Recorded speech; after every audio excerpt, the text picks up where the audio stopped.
the central question of our symposium is this. Can we teach our students critical thinking skills? Now, it's a very weird concept because for us mathematicians, it's like a philosophical concept, which is something out there in space. Are you intuitively, or are you born with those skills? Or can you actually teach those skills? It's really strange, yeah? Until I met that strange person sitting there. Is there another weirdo like me, you know? He actually said, John, he actually said, yes, Jito, we can actually teach those skills. Oh, really? We were never told that. And so you mean to say you can actually list down the skills and teach those skills? And I said, yes. Oh my God. And what are those skills? And he said, this one's Jito, look at it. So he gave me this wonderful, let me dig it out, sorry. So he gave me this wonderful chart. And to my amazement, I actually see those skills listed down. You can actually teach students the skills to think critically and the skills to solve problems. My God, that was an amazing revelation for me. Really. I never thought that you can actually teach students to be able to embark and to clarify. I didn't know that you can actually teach students how to find data or generate data or information. I didn't know that we can actually teach students how to evaluate and how to reflect on information. I didn't know that we can actually teach students how to organize and manage information. I didn't know that we can actually teach students how to analyze and synthesize information and how to actually communicate and apply information. That was completely a new dimension for me, really. Now I've become the disciple of John. I've converted. No one taught me that we can actually teach these skills. No one taught me from my primary school. No one taught me from in my high school. And no one taught me at the University of South Pacific. That they are actually a set of skills which you can actually teach the skills, share the skills with our students, so that when our students graduate, they will become discerning people. They will be able to say, is this fake news fake? And you see, this is the problem now that we have in the United States. Really? Where immediately when they accuse the president of something, then you simply say, that is fake news. And then nobody is not sure whether it's actually fake news or not. Eh? So the essence to be able to analyze, to be able to be discerning, the essence of it is in this framework, the RSD. What I want to do in the next 5 minutes is just to show you how I became a converted disciple of John. Very quickly. And exactly 6 years ago, I presented this to the SMT. I wanted to get the attention of the Vice Chancellor, to tell him to be converted disciple as well, like me. Of course, the Vice Chancellor, they know him, man. She did only 5 minutes. If I'm not convinced within 2 minutes, you're out from this SMT. So let me present to you that presentation. 6 years ago.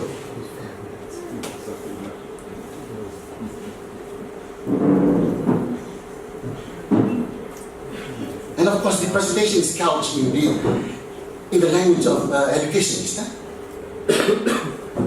I didn't know that there are things such as research, literacy skills, I only know mathematics 1 plus 1 is 2. But we began what we call the STAR project, the Strategic Academic Review, way back in 2010. And at that time I was the Associate Dean of Research of the Faculty of Science, Technology and Environment.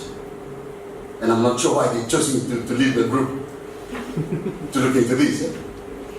But anyway, at that time the Deputy Vice Chancellor, Susan Kelly, asked Jito to look into this and lead a team And they call that team Group 5. STAR stands for this Strategic Academic Review Working Group 5. And our task was to review other universities' efforts to develop research literacy and skills across the curriculum. And the first thing that I had to do was to understand what's the meaning of that. Because as I told you, I was not taught that there are actually skills that you can be taught in life. So skills that you can use to solve problems. I didn't know that. For us, mathematics is just like natural. It's just natural to take up and integrate. But now I understand that there are actually skills involved in the background, in the brain, that goes from step 1 to step 2 to be able to get to the solution. I didn't know that as well.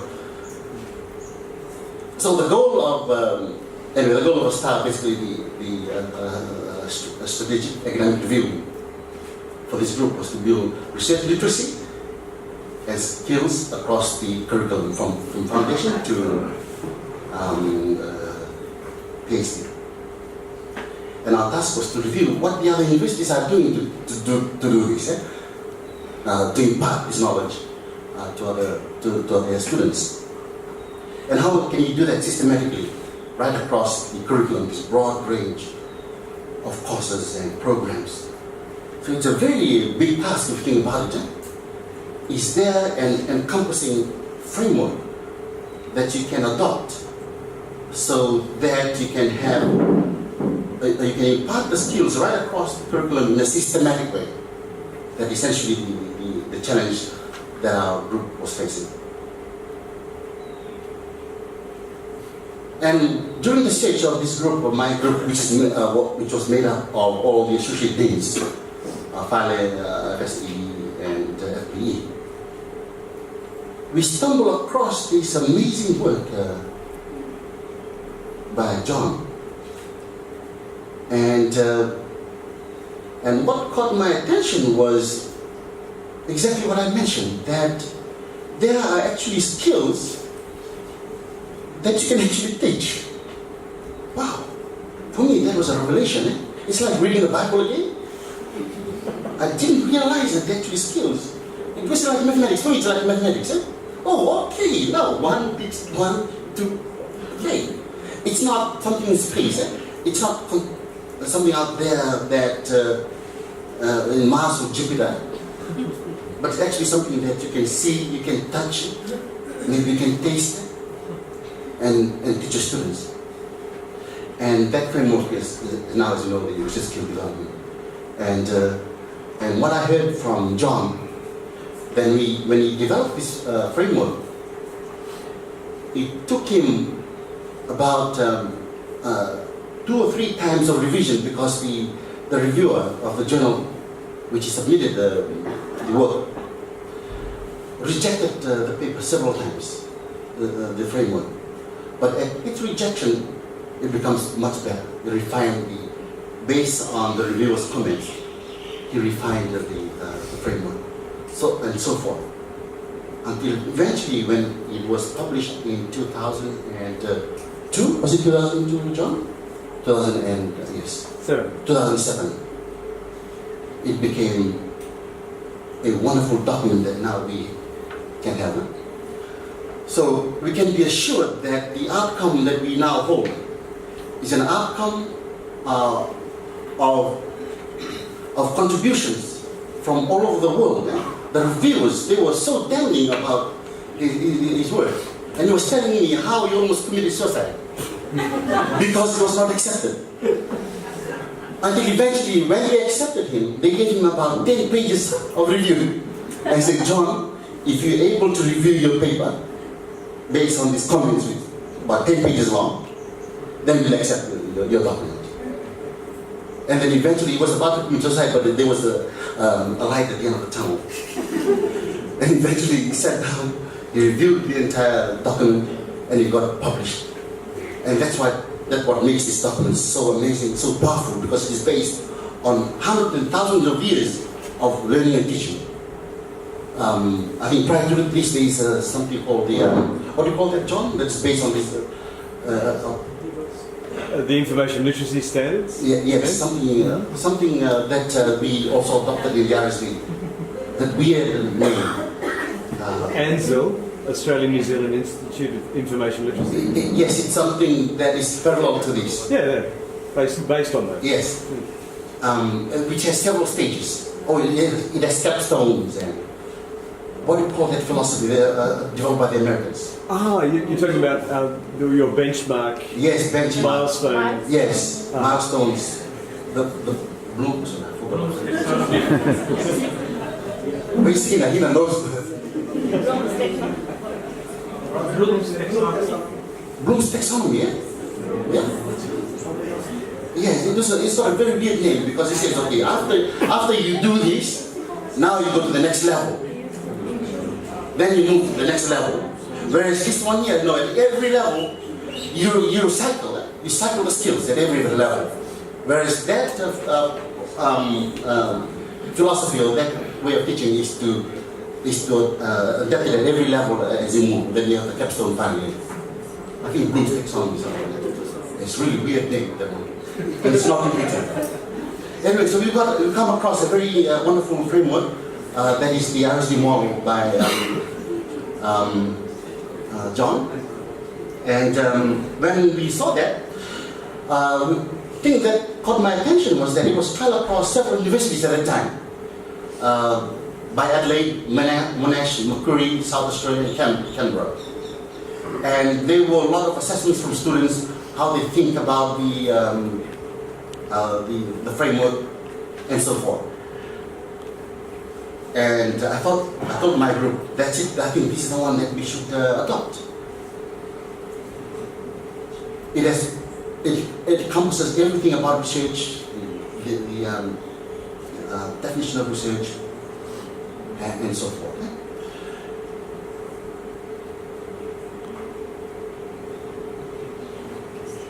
And this is the one that really caught my attention. This is the one that essentially nailed the coffin, as it were.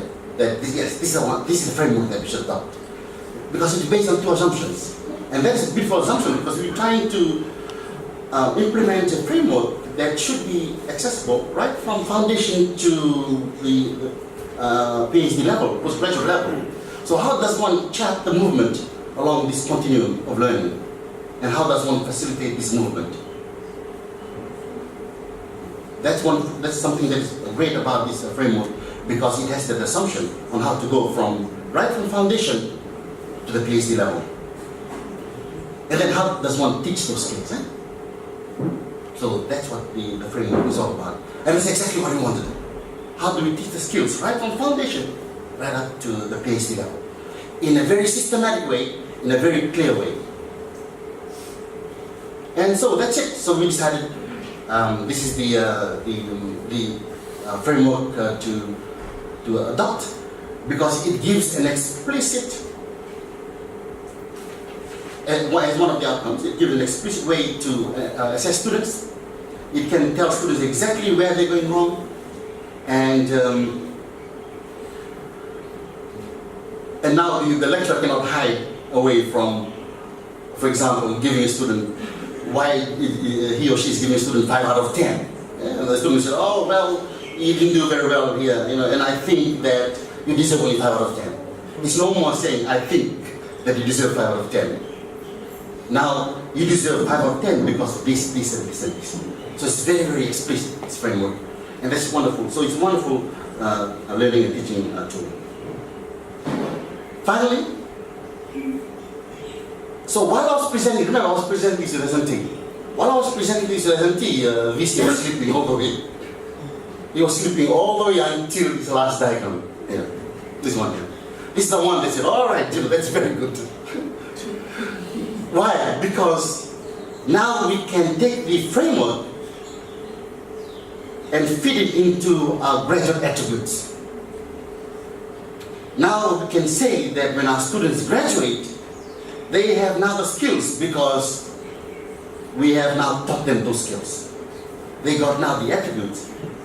And the beautiful thing about this framework, this RSD, is that it actually provides those skills that we need of our students.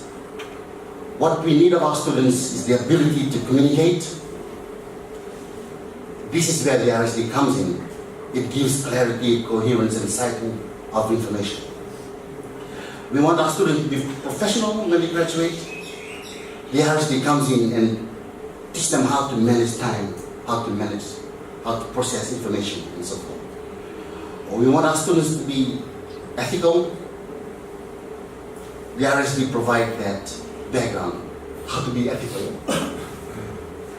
The academic definitions of ethical perspective, environment, and so forth. We want our students to be innovative and creative.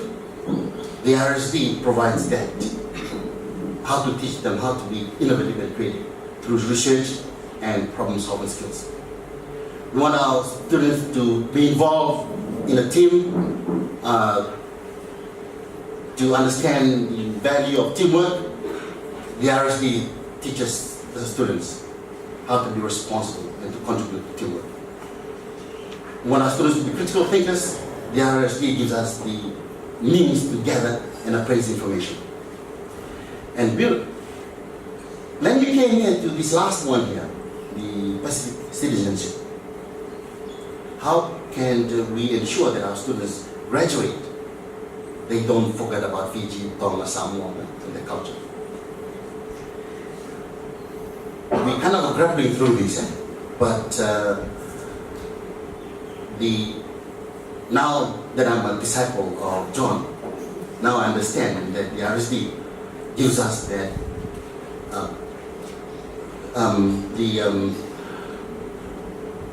if I was a preacher, I'd try to get my those who follow me to fill with the Spirit.